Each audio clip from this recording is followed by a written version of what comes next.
Hi and welcome back to another Data Hub training course video. In this video we are going to start off part 4 talking about advanced functions and just some kind of cool things you can do with these functions, and our idea behind part 4 is that you can start to understand a little bit more about how you could create or customize your own reports and do so in a logical but effective way.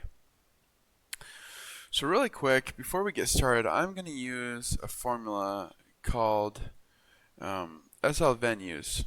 It's not actually public, but you could use this just as I can. But I'm going to put name and venue ID here. Venue ID. Perfect. And this function, it really just pulls in the name of the marketplaces you have connected as well as the venue ID associated with those. Now, the reason I'm doing that is because oftentimes when you have some sort of custom report, you need to be able to quickly look at a specific venue and be able to switch venues.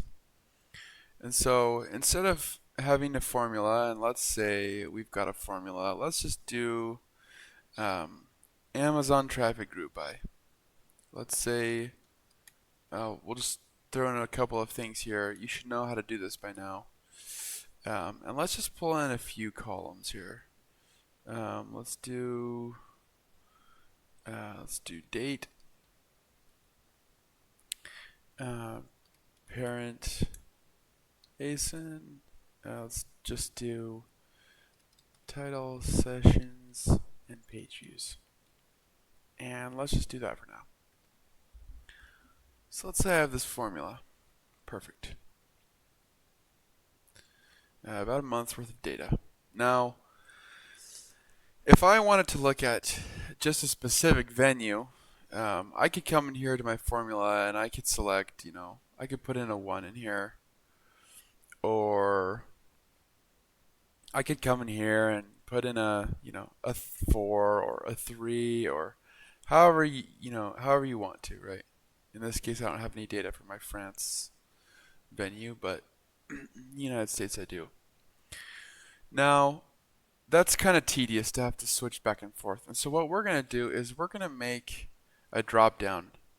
And with a drop down and a VLOOKUP, I can quickly make it so this formula is pretty easy to change.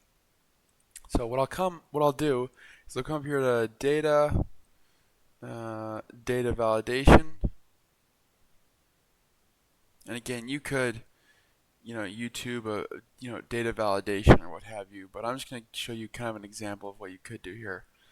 So I'm going to use a drop down from a range, and then I'm going to select these basically these venues, and I'm going to click done. Perfect. So now in this drop down I should see my venues, which I do, which is awesome. Obviously though, if I select one, nothing happens, right? It's just a drop down. Now, if we come in here to the venue selector, this is where it gets interesting. I can throw in Google Sheet formulas into my Cellulabs Data Hub formulas. So for example, in this case, I can put a VLOOKUP right there in that formula. And if you're unfamiliar with how a VLOOKUP works, there's lots of resources on YouTube or what have you. But as an example, search key, that's the cell that we want to reference. So I'm going to reference that cell.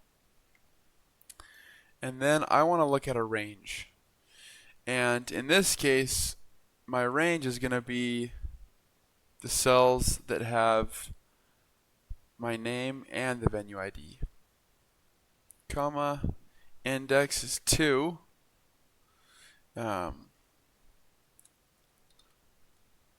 Index is 2 because I'm going to basically use this information right here, the information in my second column, and I do want it to be a perfect match. So I threw in a VLOOKUP in that venue selector. So if I click enter, it should pull in the information from our American venue, right? And so now instead of having to come in here and switch, if I were, let's say I wanted to look at my Mexican venue, all I have to do is come in here and select Mexico. And it's automatically going to pull in my information from my Mexican venue or marketplace, right?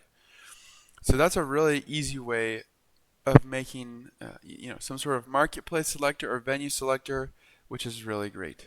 So hope that helps get us started off in our advanced formulas, and we'll catch you in the next video.